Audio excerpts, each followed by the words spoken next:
আসসালামু আলাইকুম এভরিওয়ান, কেমন আছেন সবাই? আশা করি সবাই অনেক ভালো আছেন। আলহামদুলিল্লাহ আমিও অনেক ভালো আছি। তো আজকে আমি রান্না করব গরুর গোশত। তো এটাই তোমাদের সাথে শেয়ার করব আজকে। তো চলো ফুল ভিডিওটা শুরু করা যাক। যারা নতুন অবশ্যই আমার চ্যানেলটি সাবস্ক্রাইব করবে। তো চলো শুরু করা যাক। তো প্রথমে আমি ফ্রাই প্যান বসিয়ে নিয়েছি। ফ্রাই প্যানে আমি প্রথমে তেল দিয়ে নিয়েছি। তেল দিয়ে আমি পেঁয়াজ কুচি দিয়ে নিচ্ছি। আর আজকের ওয়েদারটা এত বেশি সুন্দর, রান্না করতেছিলাম আর বাহিরে ঝুম বৃষ্টি হচ্ছিল। তো সব মিলায়ে খুব ভালো লেগেছে আজকে রান্না করতে। তো যাই হোক, এখন আমি পেঁয়াজ কুচি আর মরিচ কেটে 2-3টা মরিচ কেটে দিয়েছি। এখানে আমি এলাচ, লং, গোলমরিচ এটা দিয়ে নিচ্ছি। তারপর আমি ডালচিনি, তেজপাতা দিয়ে নিয়েছি। দিয়ে আমি হালকা ভেজে নিচ্ছি তেলে। আমি এটাকে ভেজে নিচ্ছি।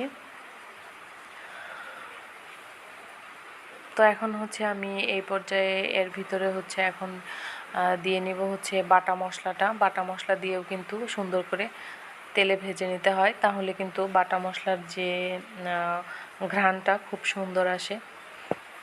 তারপর আমি লবণ দিয়ে নিয়েছি, পরিমাণ মতো লবণ দিয়ে নিয়েছি।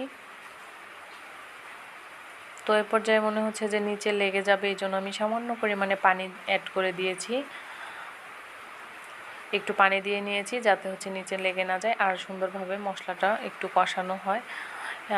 এ পর্যায়ে আমি গুঁড়ো মশলাগুলো দিয়ে নিব। মরিচের গুঁড়ো, হলুদের গুঁড়ো, জিরার গুঁড়ো, এগুলো সমস্ত কিছু আমি দিয়ে নিব। দিয়ে আমি আরেকটু পানি মিশিয়ে মশলা কষিয়ে নিব।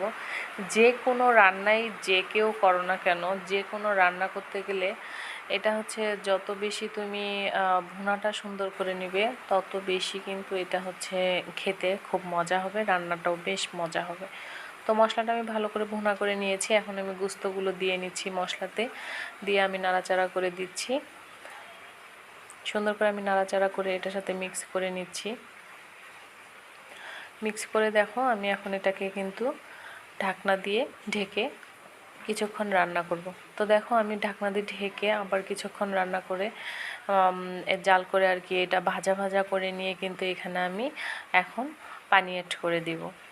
এটা ভুনা করার জন্য পানি দিব, এটা ঝোলের জন্য পানি দিব না, এটা ভুনা করার জন্য জাস্ট আমি পানিটা দিয়ে নিলাম। দেখো, এখন কিন্তু আমি ঢাকনা দিয়ে ঢেকে আবারও খুলে এটাকে ভালো করে নাড়াচাড়া করব। আর দেখো, একদম পানিটা কিন্তু খেয়ে নিয়েছে এবং কি খুব সুন্দর হয়েছে। এখন আমি ঝোলের জন্য পানি অ্যাড করে দিলাম। পরিমাণ মতো ঝোলের জন্য পানি অ্যাড করে দিয়ে বেশ কষিয়ে নামিয়ে নিলেই এই তো রেডি আমার গরুর গোশত রান্না। তো কেমন হলো সবাই অবশ্যই কমেন্টে জানাবে। চেষ্টা করি ভালো রান্নার জন্য, তারপরে অনেক সময় অনেক ভুল ত্রুটি হয়। তো জানাবে সবাই কেমন হলো। তো ভালো থাকবে সবাই, আল্লাহ হাফেজ।